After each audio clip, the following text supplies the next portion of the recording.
Olá, eu sou o professor Paulo Vicente, autor do site fisicainterativa.com e professor do Instituto Federal da Bahia, Campus Simões Filho. Nesta aula, nós vamos discutir sobre os conceitos de impulso e quantidade de movimento. Existem várias situações no cotidiano em que desejamos provocar a variação da velocidade de um corpo aplicando uma força que atua num certo intervalo de tempo. Por exemplo, quando uma bola interage com a parede e volta, esta interação dura um intervalo de tempo bastante curto e nós podemos analisar esta interação a partir das leis de Newton ou nós podemos utilizar os conceitos de impulso e quantidade de movimento para fazer esta análise. Conforme nós veremos, estes conceitos estão relacionados sim com as leis de Newton para o movimento. Uma segunda situação interessante é quando o corpo sofre a interação e desvia da sua trajetória. Para simplificar a análise aqui, eu considerei o caso de uma bola que interage com o pé do jogador e sofre um desvio na sua trajetória, formando um ângulo de 90 graus. Esta força atuou num certo intervalo de tempo e produziu uma variação na direção da velocidade com que a bola se movimentava. Bom, para fazer esta análise, nós podemos partir da segunda lei de Newton para o movimento. Conforme nós sabemos, a segunda lei de Newton para o movimento estabelece que a força resultante que atua em um corpo deve ser igual à massa vezes a aceleração. Sendo rigoroso com esta escrita, a força é uma grandeza vetorial. A aceleração também é uma grandeza vetorial. Portanto, força resultante é igual a massa vezes aceleração, e a setinha aqui em cima indica que força e aceleração são grandezas vetoriais. No entanto, nós sabemos que a aceleração mede a variação da velocidade. Portanto, a aceleração é a variação da velocidade com o tempo. Então, a aceleração é ΔV dividido por ΔT. Então, nós podemos substituir e teremos que força resultante é igual a massa vezes ΔV dividido por ΔT. Podemos, então, multiplicar ambos os lados por ΔT, o que equivale a pegar o ΔT e passar para o primeiro membro multiplicando, e nós teremos, então, que força resultante multiplicado por ΔT tem que ser igual a massa vezes a variação de velocidade. Bom, vamos interpretar o que nós obtivemos aqui, que foi um resultado que saiu da segunda lei de Newton. A força resultante, atuando num certo corpo durante um intervalo de tempo, produz no corpo de massa m uma variação de velocidade. Nós vamos então batizar este primeiro membro daqui, vamos chamar este primeiro membro daqui da grandeza impulso. E vamos batizar o segundo membro aqui da grandeza quantidade de movimento, ou melhor, variação da quantidade de movimento, porque isso aqui é massa vezes variação da velocidade. Então, a partir desta nossa convenção, nós chegamos então à conclusão de que, a partir da segunda lei de Newton, nós chegamos que o impulso, a grandeza que nós vamos chamar de impulso, é igual à variação da quantidade de movimento. A esta relação, nós vamos chamar de teorema do impulso.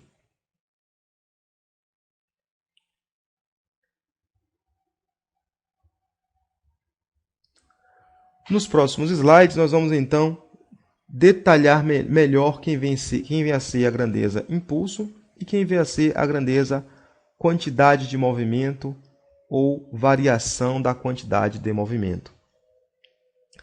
A grandeza impulso, nós vamos dizer que é o produto da força aplicada pelo intervalo de tempo em que ela atua. A esta grandeza nós vamos chamar de impulso.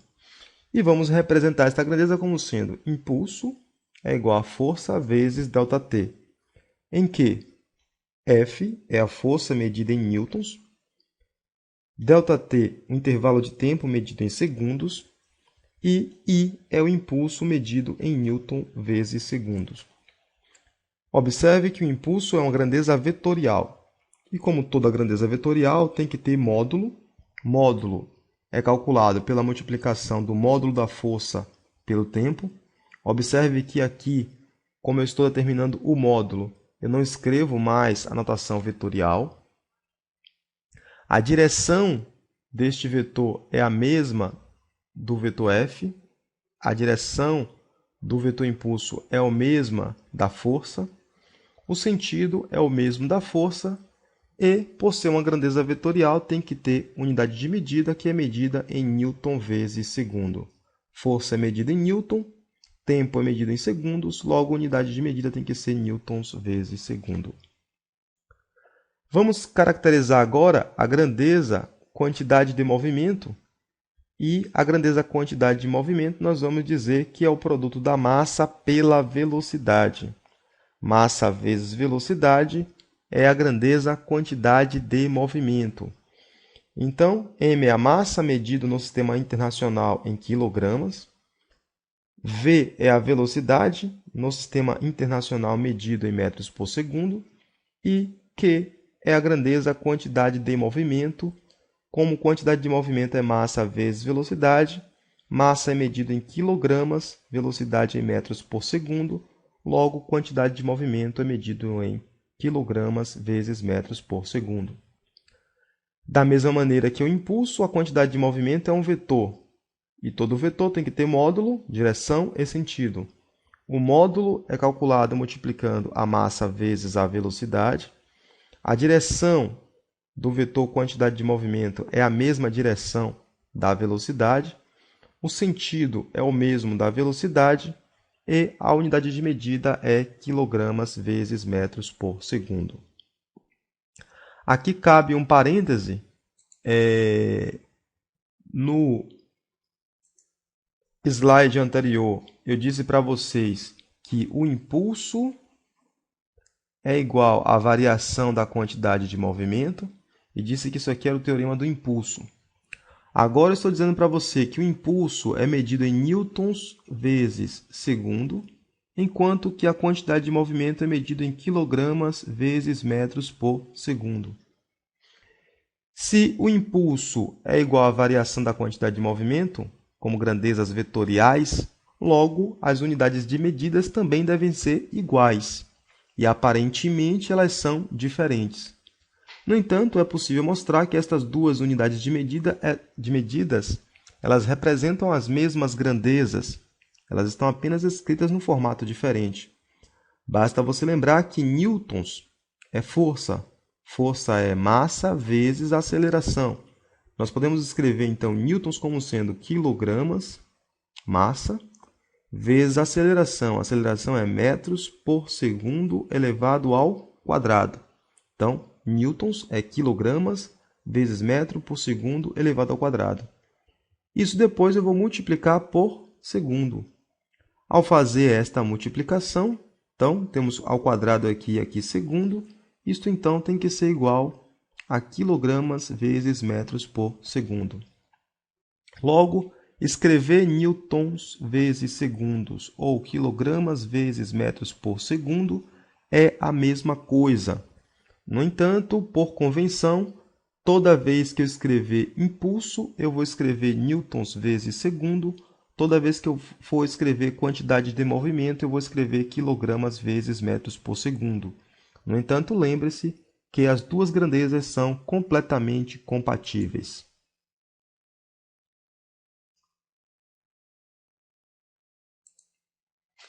Voltando então ao nosso slide, nós temos então um exercício resolvido para ficar claro os conceitos de impulso, quantidade de movimento e o que nós chamamos de teorema do impulso.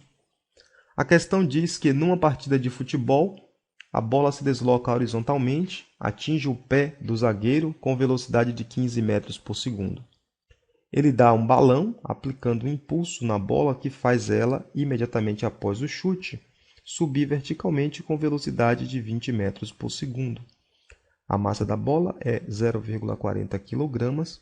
Determine a intensidade do impulso que o pé do jogador imprime à bola e represente graficamente o vetor impulso.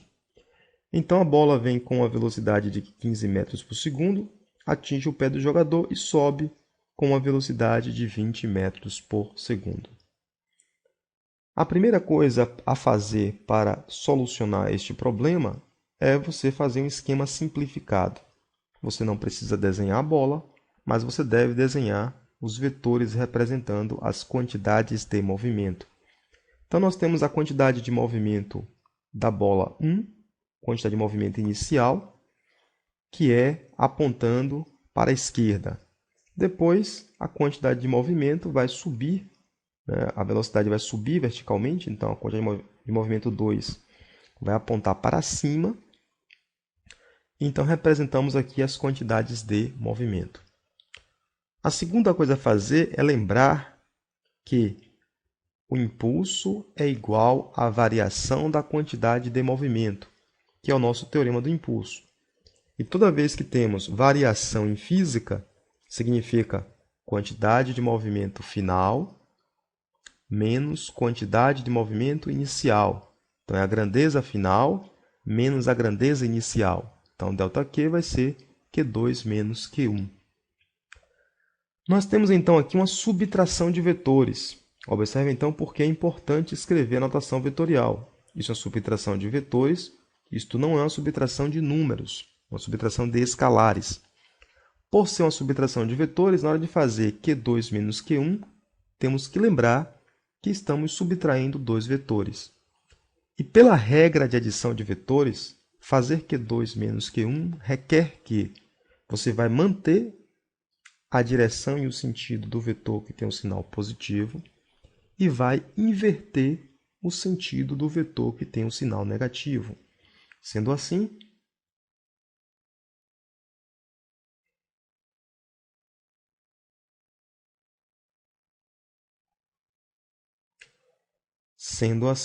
nós escrevemos então menos Q1 apontando para a direita, mantemos a direção do vetor Q2 e temos então que fazer esta operação vetorial, encontrar a resultante entre Q2 e menos Q1. Como nós temos dois vetores saindo do mesmo ponto, vamos aplicar a regra do paralelogramo.